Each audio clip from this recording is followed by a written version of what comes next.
No one believes horror movies could ever happen in real life. No Freddys or Jasons invade your dreams or terrorize you at camp. But if they did, how loud would you scream? Today's destination is Pocatello, Idaho. Located in the southeastern part of the state, after its founding in 1889, it was known as the Gateway to the Northwest because it became an important stop for pioneers traveling west on the Oregon Trail. It's also known to this day as the city where it's illegal not to smile.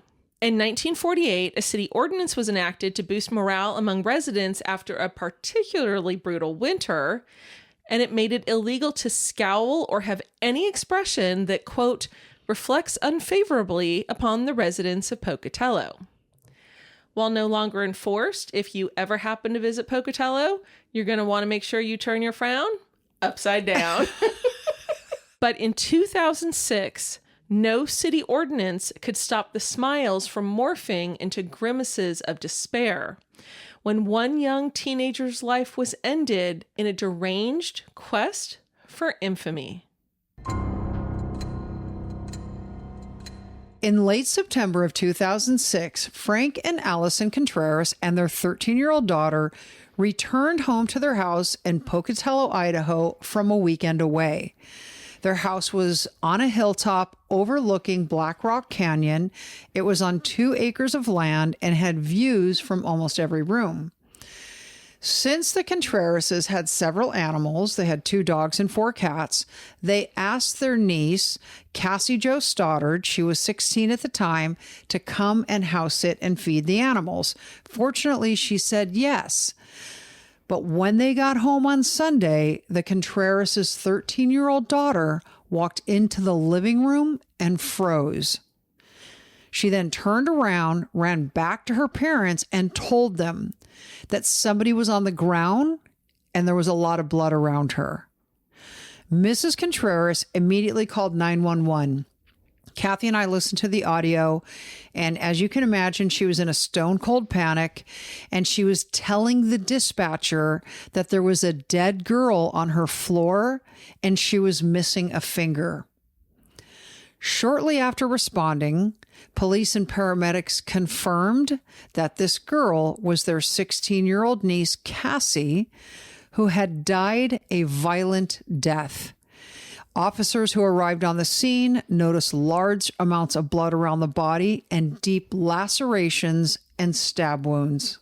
So, Kath, when detectives arrived on scene, they, of course, went and talked to Mr. and Mrs. Contreras, but by that point, they had already called other family members and they had all gathered at the Contreras house. So the first thing the police did when they talked to them is say, hey, when Cassie was spending the weekend here, do you know, did she invite anybody to the house? And Mrs. Stoddard, Cassie's mom, said, well, on Friday afternoon, I did drop Cassie and her boyfriend Matt off at the house because they were going to hang out and watch movies before his mom came to pick him up later that night. But I don't know if anybody else was there. And in fact, Mrs. Stoddard called back about 9:30 on Friday night just to check in on Cassie, make sure everything was okay. And Cassie said things were great, no problem at all. Cassie and Matt were juniors, both 16 years old, at Pocatello High School in Pocatello, Idaho. It's weird how that works out. That's so crazy. I know. Like, who'd think of that? But Kath, I got to tell you, Pocatello High School is stunning. Absolutely stunning. It's this huge Romanesque building. It actually was built first in 1892 as a much smaller school. And then over the years, there were fires and whatnot. And so they just kept building, but they kept the style of the facade the same. Oh, and that's so cool. It's unbelievable. I just, they should film movies there. Like high school movies where you're like, oh, there's no way the kid goes, that's not a high school, that's a college. Total high school. That's so funny. Don't know what it looks like inside, though. My high school was so ugly. I'm sorry. You've been to mine, too. No, yours was better looking than mine. Have you ever seen mine? Oh, yeah.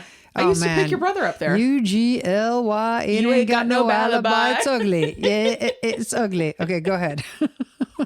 Such dorks. But you guys love us for that. So let's just remember that when we do this kind of thing. Right. Cassie and Matt had known each other since they were in junior high school, but at that point they'd been dating for about a year. Of course, remember, they found the body on Sunday. This was Sunday morning. That afternoon, they actually called Matt and asked him to come into the police station to talk to them about what had happened to Cassie.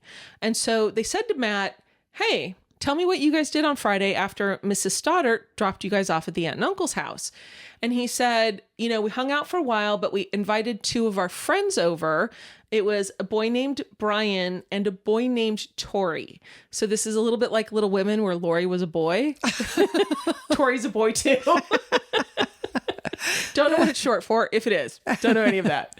But anyways, they invited them to hang out and watch movies and whatnot. Both Tori and Brian were 16-year-old sophomores at Pocatello High School as well. And like Matt and Cassie, they'd known, the whole group had been friends since 7th grade. So they were just going to all come over and hang out.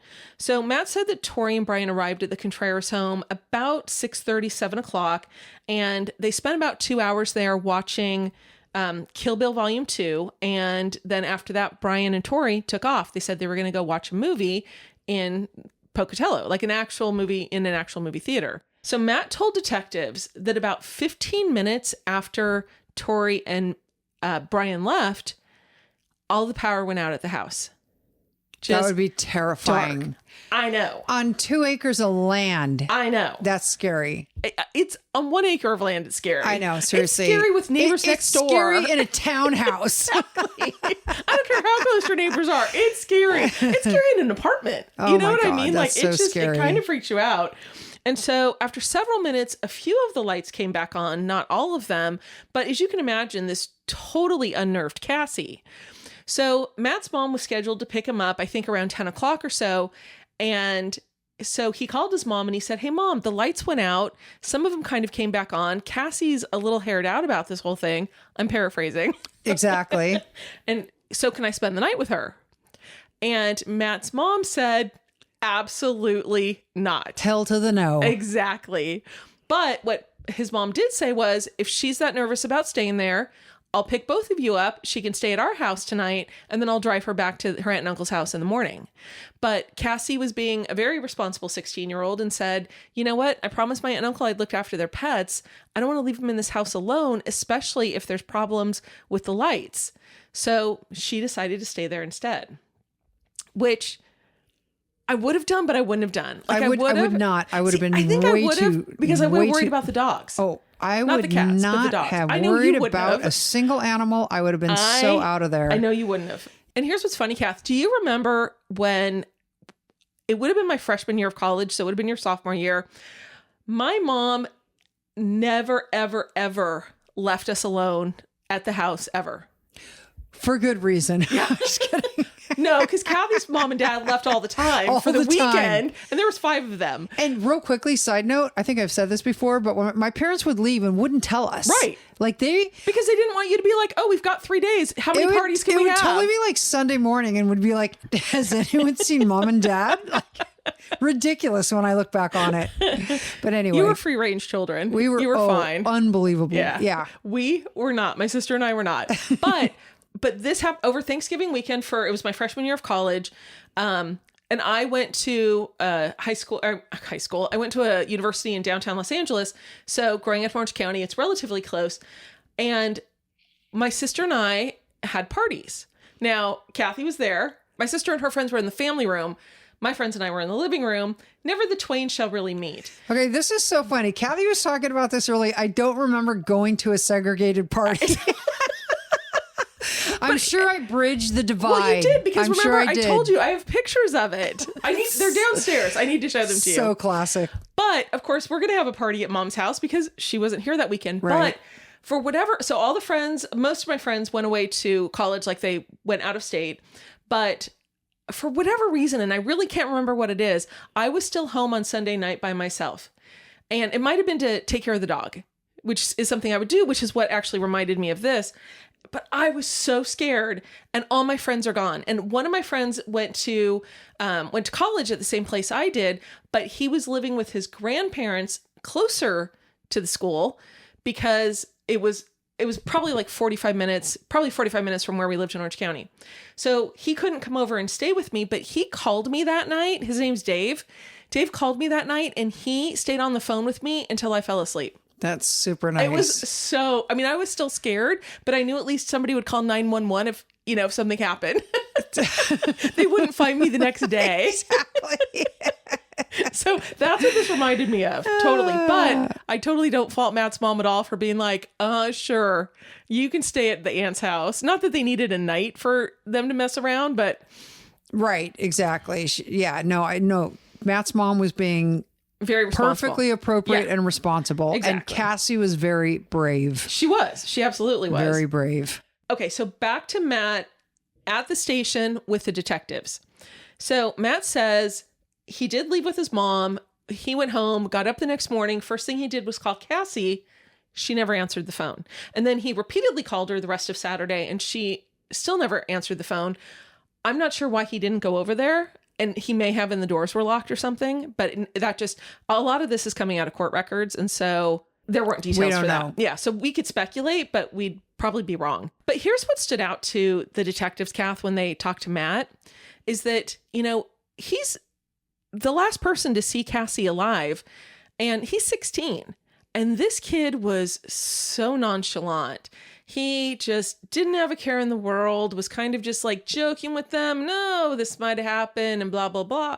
And they're like, why are you acting this way? Like, this is really strange. They talked to Matt's mom as well. And they said, hey, when you picked Matt up, did you see or talk to Cassie or hear her? And she said, no. And so now they know something could have happened to Cassie before Matt left. So with that in mind, they knew they were going to have to talk to him again. So later that afternoon, so we're still on Sunday, the day that Cassie's body is found, detectives then reach out to Brian and Tori because obviously they'd been to the Contreras residence the night before. So they bring in Brian. Now, this is a 16-year-old. So Brian confirmed that he and Tori were at the Contreras residence on Friday night. But after that, there was a difference in what Matt said and what Brian was now telling detectives. Brian said that he and Tori arrived between 8:30 and 9 o'clock. Now, this is a 2-hour difference than what Matt said. And he said they went there because Brian and Tori thought there was going to be a party. But when they got there, there was no party. It was just Cassie and Matt. Lame. I think that was implied. Exactly. That was for those of you who are slow like I am. So Cassie took Brian and Tori on a tour of the house. Now, the house simply included a basement, which was actually on the first level, and then the living quarters, which were, you had to walk up a flight of stairs to get to the front door.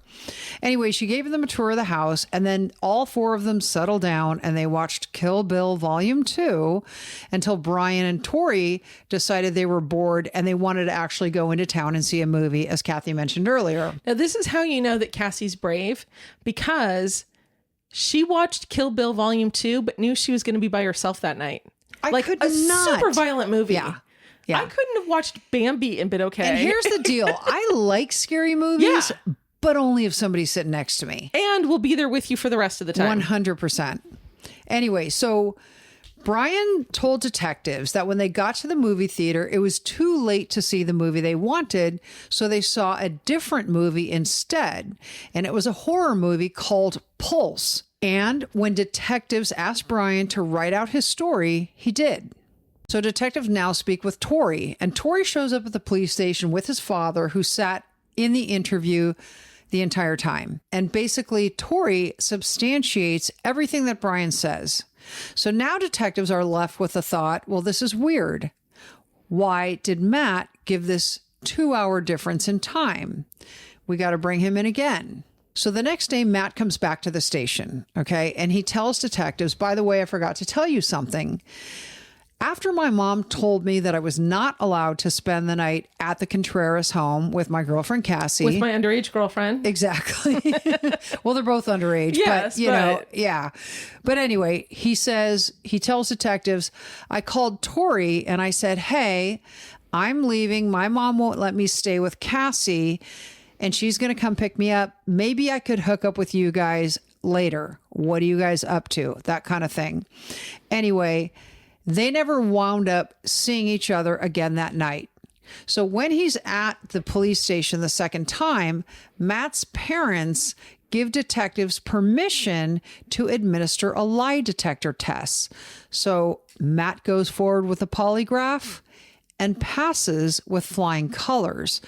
So detectives now eliminate him as a suspect.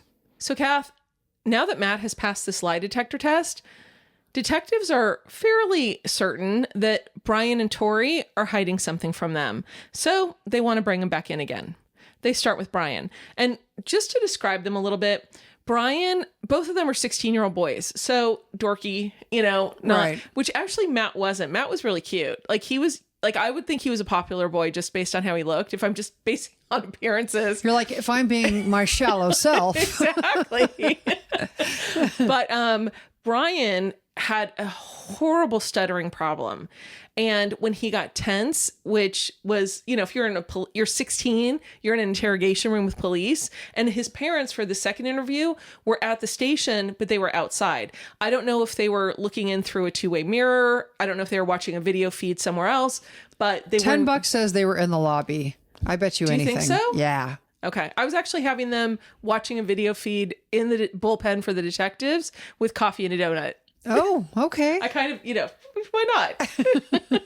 They start with questioning Brian, and they said, tell us more about the movie that you watched. You said you saw Pulse. Tell me about Pulse.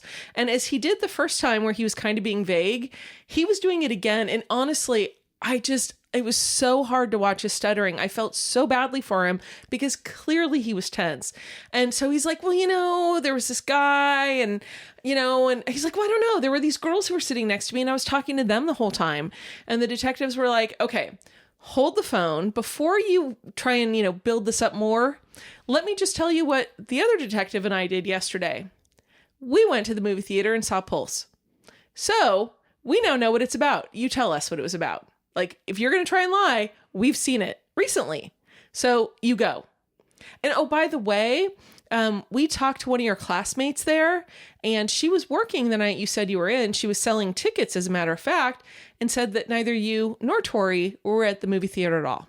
So Brian starts talking to the detectives about how he and Tori just love horror movies. Love them, love them, love them. And that there was going to be a local film festival in the coming months. I think they said January, and this is at the end of September. And they said, we really want to try and put something together so that we can submit it to this film festival and attend it. And that's why we were going to go see Pulse. And when they come back at him and they're like, you didn't see Pulse, so tell us what you were doing. He says, I know I should have told you about the cars from the beginning, but I didn't want to get into trouble. And they're like, all right, well, tell us now. And he said, well, we didn't go to the movies.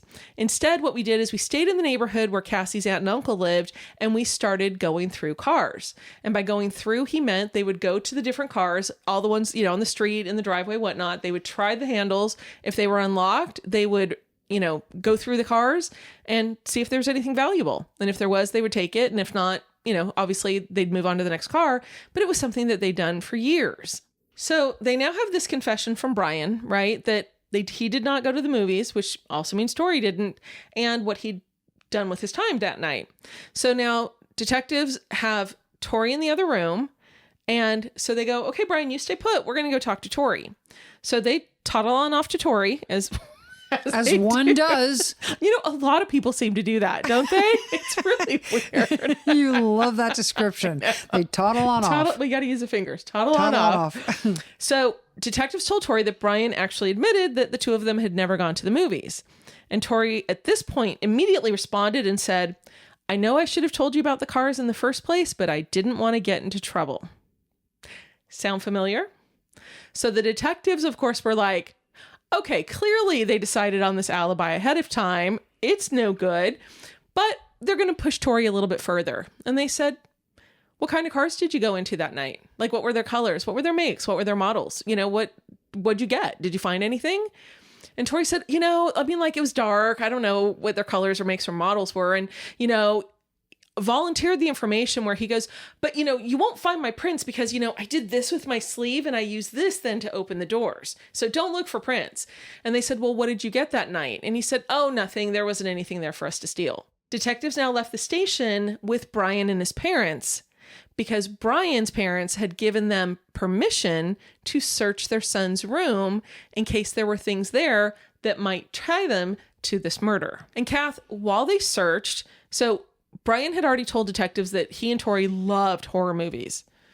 A teenage boy's room, no football stars, no women, all posters from horror movies. And fake masks, like the kind that go over your entire head. And bookshelves of video upon video upon video of horror movies. Like this consumed his entire life.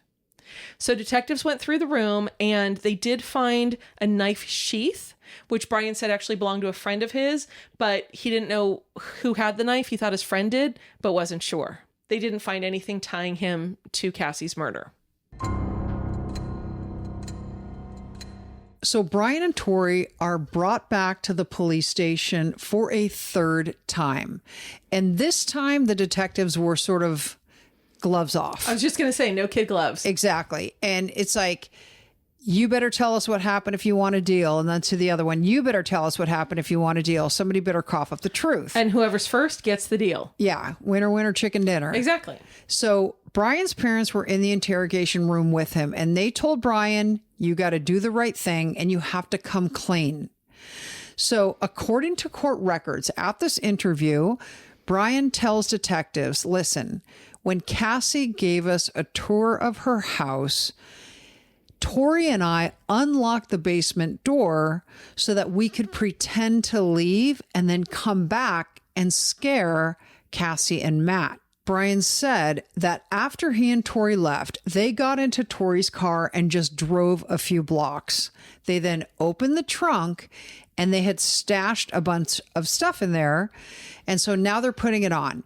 And they stashed scary masks. And these were, okay, so the masks were white, but they had painted red on them to look like blood. So it looked like there was blood dripping out of the eyes and then, blood on the head or whatnot. So it wasn't like, it was more like a mask you'd put on as opposed to one that you would pull over your entire head. Okay. And so in addition to the mask, they had robes, they had gloves, they had knives. So they put this scary stuff on. They sneak back into the house and they turn off the lights using the breaker box.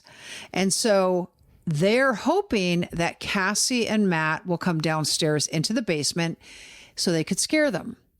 And the last place you go when the lights are out is to the basement. Now, honestly, with Matt there, I don't know if a guy would be like, I'll do it. Because guys don't have, you don't think so? Guys don't have that same sensibility. They are 16. They don't point. have that same sensibility.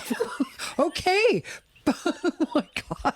That's hysterical. No, it's not. That was like a line out of Downton Abbey. But the sensibility of like women know that they need to protect themselves. No, I get it. Guys are just like, nobody's going to touch me because I'm a guy. I know, but they get scared too. And no 16, everyone who has ever watched a horror movie knows you don't go into the basement. And yet they all still go. No. They do. How do you get so many people killed in the scary movies? They keep going down to the basement. I know. Well, Cassie and Matt did not go down to the basement in this movie. So then Brian and Tori turn the lights on again. And, But it wasn't all the lights. No, it wasn't all the lights. And then they turned everything off except the basement light. And then they turned it off and turned it on. I mean, I would be freaking out. Honestly. Yeah. This reminded me, and I know we talked about it within the last year in a different episode, but this reminded me of that escaped prisoner out of Pennsylvania, Danilo Cavalcante, where they had a manhunt going for him. They knew that they'd tightened the noose around him in terms of, the perimeter that they'd gotten him into. And everybody there were told, stay in your houses. Like, do not leave your house for any reason. But this was rural enough Pennsylvania that a lot of them had guns because there were people on the streets going, oh, we don't care. He can come to our house. We'll put him down. Yeah. This isn't a big deal. But the story was, and I know it's so bone chilling. It is, and I really don't want to tell it, but I will. A man was at home with his wife and 2 kids, and it was around midnight, 1 o'clock in the morning, and they thought they were sleeping upstairs on the 2nd floor. Right. Good. And as were the 2 girls. Correct. And they thought they heard something down in the kitchen. It was probably the wife who heard it and said, honey, get up. I heard something in the kitchen. But maybe I'm just projecting. But anyway, so because they're on alert, the husband goes and gets the 2 girls out of their bedrooms, brings them into the master bedroom so they're all there, and says, okay, I'm going to go check it out with his shotgun. But he doesn't want to confront the guy. He's got a wife and kids up there. So he goes to the top of the stairs and he flicks on the light for the stairs, hoping that if somebody's there, they're going to toddle on off. Yep. As they do, and leave because they know the guy's up. They know he's aware someone's down there. So he turns on the light, and then all of a sudden, the light goes off. Somebody turned it off from the kitchen. Downstairs. Yes. So terrifying. And I would have, I'm not sure what I would have probably peed myself. I swear, seriously. So his wife, of course, has called the police by this point. And didn't it go on for a couple of times? I feel like he turned it on and the guy turned it off again. Like, yeah. Terrifying. So, of course, it turned out that this, guy who was on the lam, this escaped prisoner, was in his house. Right. And they Terrifying. didn't catch him at that point. No, they didn't. But the fact that he was effing with this guy. Yeah. Yeah. Like, that's so But that's what this psychopathic. reminded me of. It was the whole lights on. Oh, you're going to come down? You're going to come down? Oh, lights off. Yeah. So no, terrifying. So anyway, at some point, Matt, as we said, called his mom. Called his mom. Oh, yeah, he did. He called his mom and said, can I stay with my girlfriend? Exactly. And she said no. Then he called Tori. And it turns out Tori was actually in the basement when Matt called. So Tori had to whisper back into the phone, I can't talk. I'm in the movie theater. Right. So that, Cassie and Matt didn't hear him downstairs. Exactly. But it was a perfect excuse. Yeah. So Brian tells detectives that they hear Matt's mom pull up and they heard Matt leaving the house, and her car driving away down the driveway. So he says at this point, he and Tori threw ashtrays onto the basement floor to scare Cassie. They were hoping that she would come down the basement to figure out what the noise was from. Which actually doesn't make sense because if she wasn't going down there with her boyfriend, she is not going down there by herself. Oh, hell no. So, of course, Cassie doesn't because she's not a fool. Right. So what these two do when she doesn't come down for the broken glass is they turn all the lights off and they go upstairs to where she is with their masks and their scary outfits to terrify her.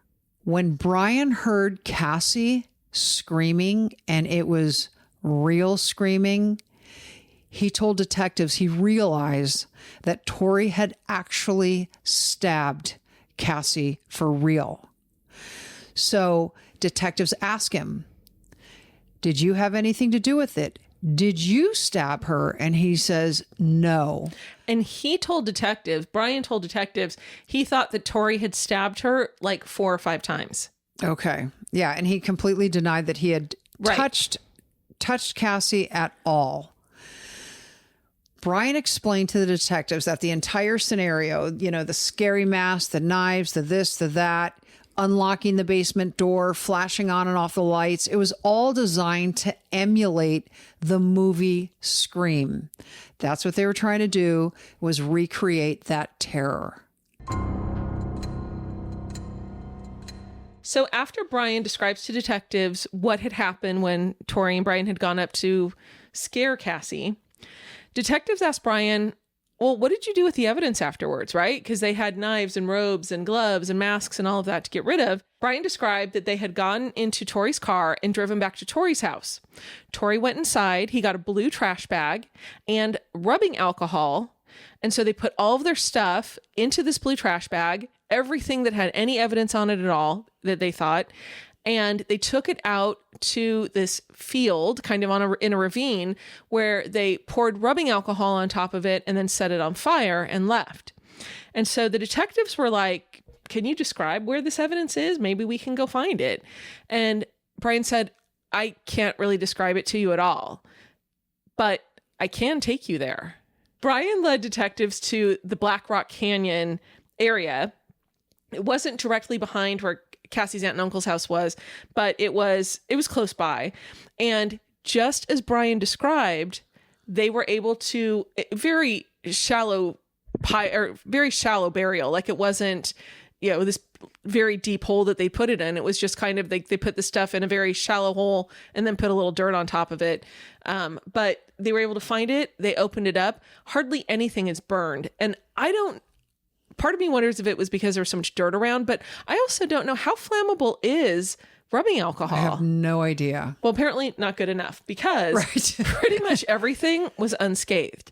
So everything was there just as Brian had told them. They also found partially burned notebook paper with some of the plans for this script that Brian had told them about. But Kath, then they spotted something in the rubble that was untouched, miraculously. It was a tape from a video camera. And when they watched the video, it laid out in horrifying detail everything that Brian had told them, from the planning stage to carrying it out to the aftermath. As we said, Brian was in the interview room when he told the detectives he could take them to the evidence. And remember, Brian and Tori had been in separate rooms. So Tori was just left cooling his heels while Brian went on this field trip with them. So now that they have this evidence, they go back to the police station and they talk to Tori. And they said, hey, Brian took us to Black Rock Canyon, and a car matching your car's description, Tori's car's description, was seen in the area. Did you and Brian happen to bury anything out there? And Tori said, I don't know, but can I have an attorney? And so, of course, the detective said yes, and they walked out. And so here's what's interesting. So I described Brian a little bit, but here's Tori. Tori was much more aggressive than Brian. Brian was kind of slight, almost like he was grateful to have a friend in Tori. But Tori he was actually described by the police as a manipulator. And he just didn't appear to have a care in the world. So, and part of it was like when you saw Brian's parents in the interviews with him, they were very tactile with him. They were, even the mom and the dad, like they knew their son had messed up. They wanted him to, he was going to have to pay the consequences for whatever it was. Right. But they were very clear that they were standing behind him. So, like they were not hugging, but they were touching, supportive, that kind of exactly. stuff. Yeah. Arm around. Well, and the mom was hugging him a lot. So after Tori asked for the attorney, the detectives toddle on out of the room again. Toddle. Everyone's toddling. And Tori's dad gets up and walks over to him. I don't know if there was a mom because only the dad was there. But again, it's just Tori and his dad in the room. And Tori's still sitting. Mr. Adam Chick walks over to him and like ruffles his hair and goes, I love you, right? So clearly there isn't that tactile a relationship. And I'm not casting aspersions on the dad at all. But it was a very different scene. Right. Like it was like, was it like mildly awkward? Yeah, it was extremely awkward. Like I was awkward watching it. Like right. It was very strange. But you kind of felt it too, especially with like he wanted to like hug his son, but he just ruffled his hair instead. Yeah. I mean, he was trying to show affection, but it was clear that he was not. There was no ease to him doing it. But at the same time, you're in the police station with your kid. Yeah. That is a terrible position for any parent. Well, it is. And you know what? Even if it was difficult for him to say that, it was important that he did. Yeah. And that's true. He gets total props for that. Yeah. The detectives come back in and they said to the dad, we've got all the evidence that Tori was involved in this and he's not going home with you tonight. And Tori goes, you found evidence? And they said, yeah, we did. And then they started listing off everything they had found. We found your masks. We found your robes. We found your gloves. Just so that he knew that this wasn't a ploy to make him spill the beans when he didn't have anything to say. So, Kath, on September 27th, 2006, this is just 5 days after Cassie Stoddart was murdered, Brian Draper and Tori Adamczyk were both arrested for her murder. The following day, detectives once again interviewed Brian, And according to court records, Brian did initially repeat what he had said. I never stabbed Cassie. Only Tori did. And detectives were fairly certain this wasn't the case. And so, knowing that they had such opposite personalities, that Brian was kind of the follower of Tori, they said, Brian, is it possible that you just had to keep Tori from turning on you and making you a victim? So maybe you could have stabbed her once so that he knew you had skin in the game? And Brian just nodded his head. And then after they talked to him for a little while longer, Brian finally admitted to stabbing Cassie 4 times in the leg and in the chest. Both boys were taken into custody, as I said, and then they were charged with first-degree murder and conspiracy to commit first-degree murder.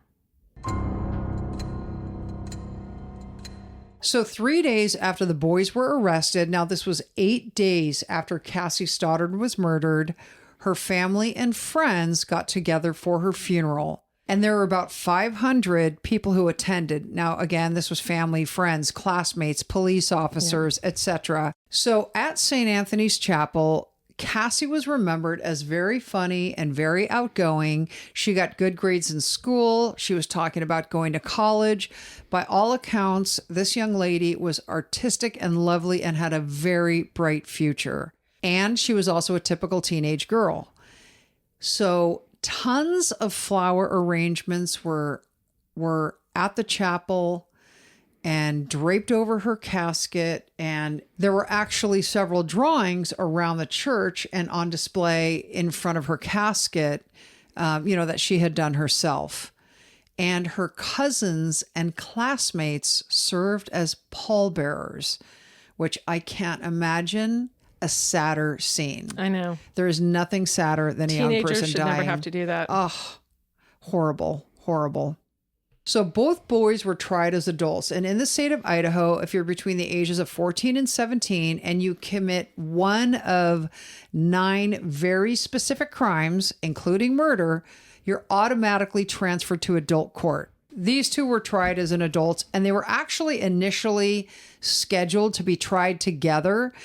But ultimately, their attorneys were successful in severing that. And so they were tried individually.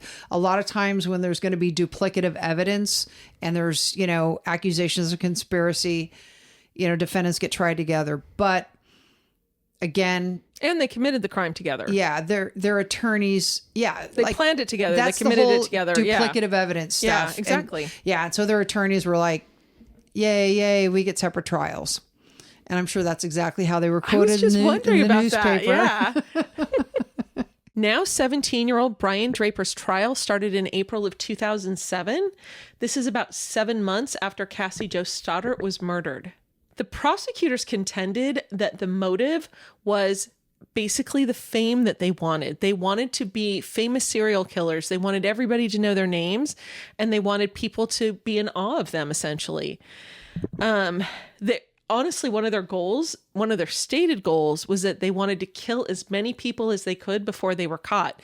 They looked up to the Columbine killers. They looked up to Hillside Strangler, all of these people. And, it was ridiculous. But anyways, so prosecutors focused on what these videotapes showed, which was the months and months of planning that these two boys had done before they killed Cassie.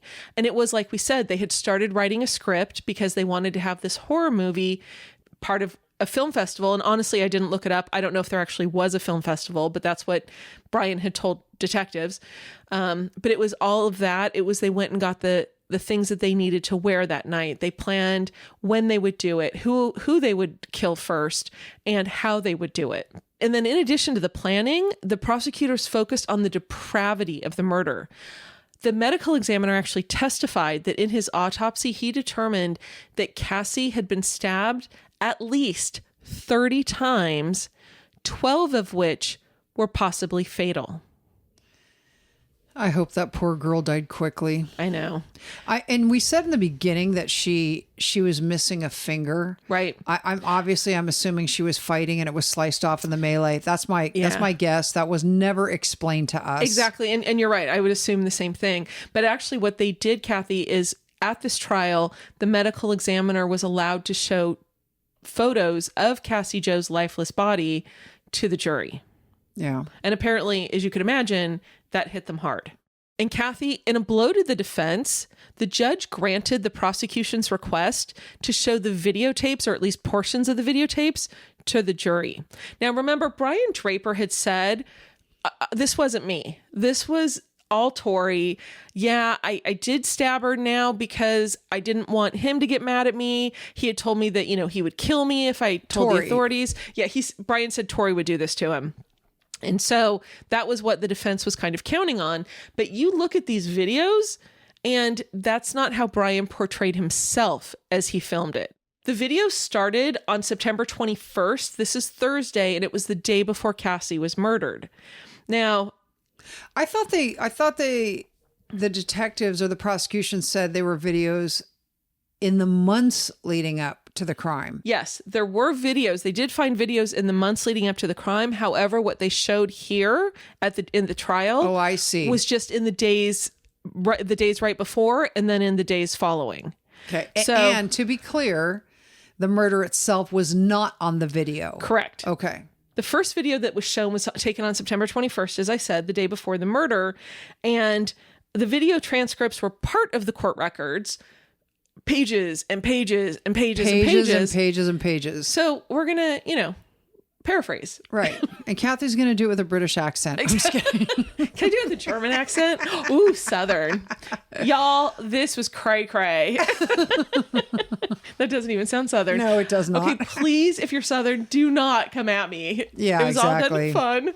So this video on the day before shows Tori and Brian getting pumped up about their plans. Like I said, they were talking about how we're going to be more famous than all these other serial killers. The Green River Killer, Ted Bundy, they're amateurs compared to us. They got nothing on us. And they also then talked about the fact Cassie was not their first intended victim. They initially had other girls who they had planned to kill, but they said there were like 8 or 9 of them, that when they went to their homes, they either weren't there or they were there alone, but just as they were planning to go in, one of their parents came home, which I don't know who these girls are, but they had a guardian angel watching out for them those days. Totally. This is so awful. And then the next video showed them on Friday morning. So this is the day of the murder. They actually skipped one of their classes so that they could put together their plan for that night. They called it their death list. And then, Kath, they looked into the video camera and they said, if you're watching this, we're probably dead. But for you future serial killers who are watching this tape, good luck with this. Hopefully you don't have as many failures as we did. So they're being smartasses too, obviously. Mm-hmm. And they said, again, we've tried a bunch of times. Sometimes people showed up, sometimes they didn't. But then they said, but now we have it planned for tonight. And one of them, it was Brian, looked into the camera and said, I'm sorry, Cassie's family, but she had to be the one. Yeah, we're friends with her, but we've got to stick to the plan and she's perfect for it. So she's going to die. And then they both laughed. They were being just very flip. Like they were being flippant about what they were doing. It didn't mean anything. It was almost like it wasn't real, is kind of how I took it. Because honestly, at that point, it wasn't. Right. So then 90 minutes after this video where they're like, sorry, Cassie's family, she's going to have to die. They are back in the car on video and they are like jacked on adrenaline. And Brian says, looking into the camera, we just effing killed Cassie. We just left her house. This is not an effing joke. And Tori says, I'm shaking. And Brian says, I stabbed her in the throat. This is not the 4 times in the arms and the legs that Brian had told police about. But he said on video, I stabbed her in the throat. And I just saw her lifeless body. Dude, I just killed Cassie. And then Tori's response was, oh my God. Brian's like, oh, F word. That didn't even feel real. It went by so fast. And Tori's like, shut the F up. We got to get our act straight. And Brian was like, okay, it's okay. We're fine. Let's just go get our movie tickets now. Because remember, that was going to be their alibi. And Kathy, obviously they're recording each other with a camcorder or like they're doing sort of selfies with a camcorder. Well, it was Brian who seemed to be holding it because Tori was driving when they're doing this. Okay. So, and then in the library, when they had skipped class to write out their list, they had propped it up against something because you could kind of see both of them. Okay. Like both of them were half in, half out of the frame. It is unbelievable to me that these clowns left that tape. It is unbelievable. And how they thought, I mean, honestly, most of it's plastic. Obviously, some of it would have burned, but wouldn't you have used lighter fluid instead of rubbing alcohol? Or I just feel like in Idaho, there's more burning things you can find. Like, seriously. Yeah, like here, they're all locked up. There, they're not. Thank God they were lame. Yeah, absolutely. Absolutely. So after all this, of course, now the defendant's coercion, remember we said the defense was kind of trying to say, oh no, he was bullied into it. He was a follower. He wasn't a leader. But you see these videotapes and all of that kind of went out the window. After 7 days of trial, the jury came back guilty on both counts. And then, as Kathy said, one of the reasons they try and have these trials done together is because it's just a repeat of evidence, which is exactly what happened in this case. However, the difference was Tori's defense attorney was saying, hey, you have no proof Tori did it, right? It was Tori never confessed. Brian confessed. Brian's the one who led them to the evidence. Brian is the one who said all these things Tori did. And Brian's the one who said all these things Tori did. Like, he was with me. I see he what you're stabbed saying. her first. He did all these Tori things. did not admit to stabbing her on the tape. And he didn't admit to anything. Yeah. And at the end of the day, at the tape after Cassie was killed, it was Brian who said, we just killed her. Mm-hmm. Tori didn't say a darn thing about that. So that's what they're contending is there's no way. You have no proof. It was all Brian. Except for the fact that obviously it was obvious that there was a different power dynamic between the two of them. But still, that's what they put out there. And Tori was on video, right? Getting pumped up ahead of time. And part of the planning of it all. Yeah, exactly. And getting the rubbing alcohol and whatnot. Like he was part of all of this too. Because of this, in the end, it came back with the same exact verdict. Guilty on both counts. So after this trial, so now the second trial for the killers of her daughter, Cassie's mother, Mrs. Stoddart, thanked the jurors, the detectives, and the prosecutors for all their hard work and said, justice has been done, and it's all for Cassie. So although they were tried separately, Brian and Tori were actually sentenced together, and they got the same thing. They got LWOP, Kathy's favorite. Life without parole. Mm-hmm. And in Idaho, they mean it. Yeah. And so that was for the first degree murder. And they also got 30 years to life for conspiracy to commit murder. So both Brian and Tori appealed their verdicts. And Brian succeeded in getting the conspiracy kicked because in his trial, the judge gave improper jury instructions. Tori's appeal, on the other hand, was totally unsuccessful. So the judge must have had it together at that point. I think so. And they actually appealed this all the way up. So in Idaho, like some other small states, their appeals court is their Supreme Court, their state Supreme Court. But they actually did also, Tori tried to get it heard by the U.S. Supreme Court, and that was declined. They said, no, thank you. Right.